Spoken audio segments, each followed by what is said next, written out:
Hi everyone, this is Lorraine. So today I am filming my 29-week update. I am 29 weeks and 2 days pregnant, filming it a little bit late. This week has been kind of interesting. I found out on Tuesday that I failed my 1-hour glucose test.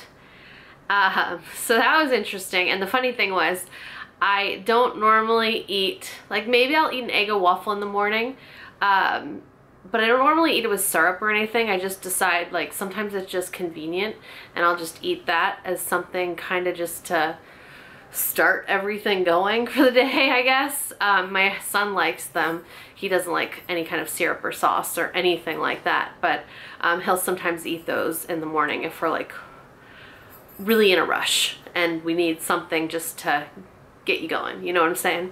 But for some reason that morning I decided to eat an egg waffle with some syrup and some raspberries, and just as I finish it I get a phone call from my doctor's office saying, "You failed your 1-hour glucose test." And I'm like, oh my god. Like, oh, she's like, well, you're gonna have to go in for the 3-hour one. Where would you like me to fax the orders for this? And I told her, and I'm like, I don't have to do it today, do I? And she's like, no, just within the week. So that was that. Plus I had a doctor's appointment that day, so I figured I'd go in and talk to them a little bit more. But yeah, so I failed my 1-hour glucose test. Also, I had a doctor's appointment this week. Everything was pretty standard, and everything was normal. I peed on that little stick. What else? Took my blood pressure, weighed me, everything is normal. They measured my belly, checked the heart rate. Everything is just right on track. And so then I'm like, I asked the nurse, she's like, okay, well, you're gonna have to do your 3-hour glucose test. And I said, yep, I have that plan to do that tomorrow morning. Can you tell me what my score was? And she said, well, I think his cutoff score is 142 and you got 145 or 146, so not far off. So then I felt a lot better about the 3-hour glucose, like I wasn't gonna necessarily fail it. But I didn't fail it by that bad. So yeah, so I had a standard doctor's appointment, failed my glucose test. Because I failed the glucose test, I've been trying not to have anything too sugary. Like some days I'll have like lemonade, and I'm skipping the lemonade and just drinking purely water kind of thing. Just, you know, to avoid, if I do in fact have the gestational diabetes, I want to get myself on the right track immediately. So then I went in the next morning for the 3-hour glucose test, and I didn't know how that works exactly, but if you're unaware and you're going in to get it, just so you're aware, Clyde, stop.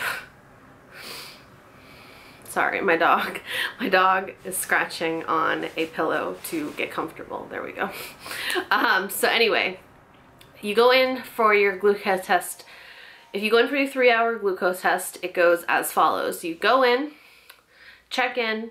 I go to a blood lab place that does all kinds of blood testing and drug testing and all that jazz. And you go in and you immediately go into the area where they take the blood. The woman gave me the drink. This time it was cherry. So I've had an orange one with my last pregnancy, lemon lime the 1-hour for this pregnancy, and now the cherry flavor. So I go in there, I'm like, do I drink this right now? She said, no, go in there. She'll give you instructions. I went in. She took blood from one arm before I drank the drink. So she took the blood, then I had to drink the drink, and then she set the timer for 3 hours, for 1 hour, 2 hour, and 3 hour. So yeah, so it went as follows. I drank the drink, the cherry. I really haven't felt like they tasted all that bad. So I've gotten lucky because I think some people say they taste really horrible, but I don't think any of them have tasted that horrible or have been unbearable. They're just like a watered down sugary drink. So also, before you take that 3-hour glucose test, you have to completely fast. You can't eat anything past midnight the night before. I didn't eat anything from like 7 o'clock on because I really wanted to make sure I passed this test. But so you fast beforehand. She took the blood, I drank the drink, she set the timer, and then I asked her afterwards, I'm like, am I allowed to drink water now? So you're not even allowed to drink water during the time period that you're waiting. So I wasn't allowed to drink water, and all I wanted during that time was water. And you just sit and wait, and then an hour's up, you go in and you take the blood. I think she took it then from the other arm because I alternated arms. And then another hour goes by, take blood from that arm, and then another hour goes by and you take blood from that arm. And that is what the 3-hour glucose test is. Simple as that. So I had to take that. Guessing, I feel a lot better about it knowing my score was so close to passing that I feel like I'll pass the 3-hour glucose test. But I did like look up diet plans and things along that line for people that do have the diabetes during pregnancy. But I have a feeling I'm gonna pass. I feel good. Also, I did at my doctor's appointment this time, I mentioned in my last video, or maybe the one before that, about the Tdap vaccine. I decided to get it this go around. First pregnancy, I decided not to get it. And my big reasoning behind not getting it the first pregnancy is I'm not around kids, and no one that I'm around works with kids, or is like someone that works at a school, things like that. So I just decided the first go around not to get the vaccine. I just didn't feel it was completely necessary for me to get it at that point. Then this go around, Graham is now 3, he just turned 3 a couple weeks ago, and he's going to be in preschool this coming year. And that means the baby will only be 3 months old when he starts preschool.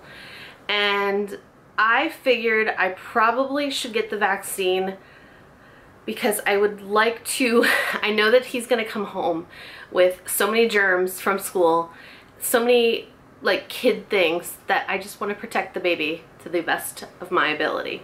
So I decided to get it this time around. I also asked a girl named Veronica. She has a good blog and she has 2 children and she works at a children's hospital. I asked her, I said, did you get the Tdap vaccine during pregnancy? And she got it with both of her pregnancies. So I felt more comfortable about getting it because she just seems so well informed when it comes to this stuff that I trust her opinion. And I've seen her children and they've turned out perfectly. So I'm just like, oh, okay, no weird side effects for her. So I'm gonna do it. I'm gonna do it. So, but my main reasoning was that Graham will be in school when the baby's only like 2 or 3 months old. And I thought, I just want to protect him the best of my ability because the Tdap vaccine, they want women to get it now during pregnancy because it helps protect not only the mother, but also supposedly protects your baby from getting whooping cough. And that sounds like a pretty good thing. So yeah, I got it. The only side effect that I had was not the day after, but the night after I got the vaccine, I started feeling like a lot of like kind of pain just in my upper arm, and it lasted for about a day. And that was all that I had as far as side effects. I just had, it wasn't like a tremendous pain, but it was sore. It was sore in my arm. So that is what I experienced. Other than that, this week has been pretty good. I did get my my Nuna Leaf, which is a infant swing. I haven't opened it, so I'm not going to show you it right now because it's still in the box. Also got the Nuna Wind, I believe they call it, which operates the swing. It's basically a swinging bouncer. And my one favorite thing from my pregnancy, or from when Graham was baby, was the Baby Bjorn bouncer. That's one of my top baby products. I absolutely love it. We did have a swing. I have it in his closet right now. I always film his videos, and I always film my videos in Graham's room because he has really nice light that comes in here, especially the time of day that I do this, so it works out really nicely. But I have a swing that we use with him, and we put him in it only really in the morning when we got a shower. And then we eventually stopped using it and only used the bouncer because he didn't really care for the swing all that much. But this Nuna Leaf is kind of like a bouncer and a swing, and I just feel like it's gonna be good. I just really feel like it's gonna be kind of a good product. So hopefully it is, and we'll see. But yeah, so I got that, and the thing that operates it to actually move on its own. And then I got the little toy thing that they started making for it. So I'm excited about that. And then I ordered some of my favorite onesies from the company Giggle.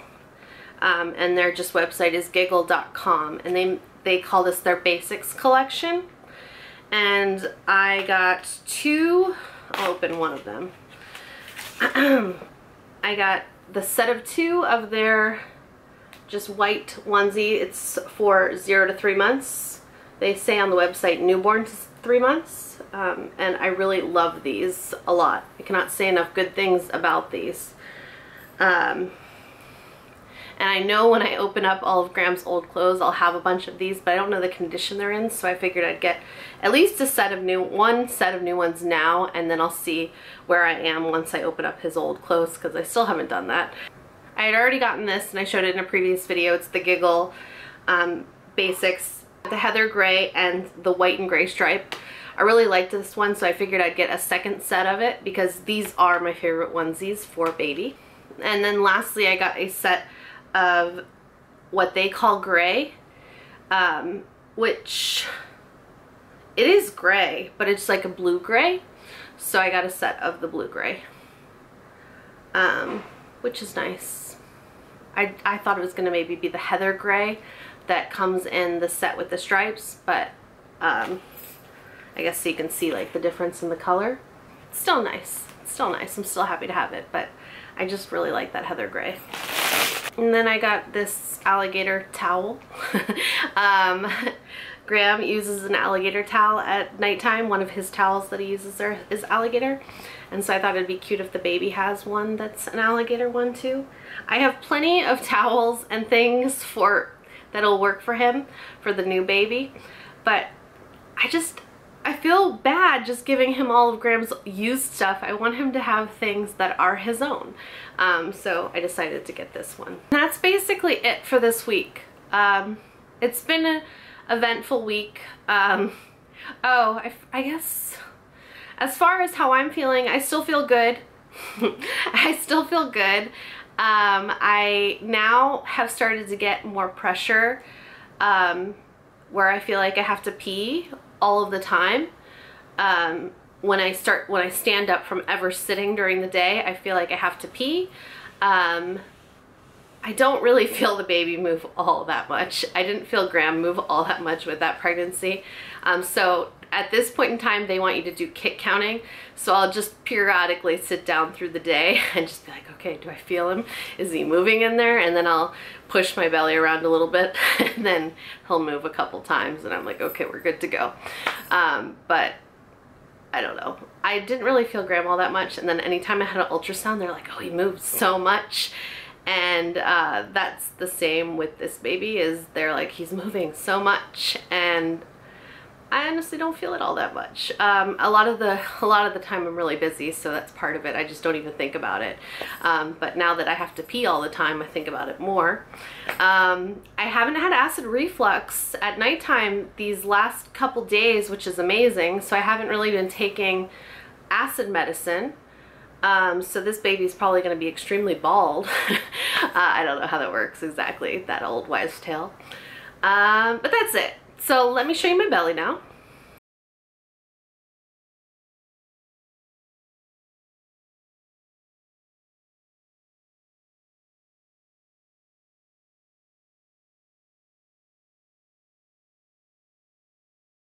And if you have any other questions, feel free to post them down below, and I will see you next week with my 30-week update. It's crazy, isn't it? 30 weeks. Insane. But we're doing it. We're doing it. Okay. Goodbye.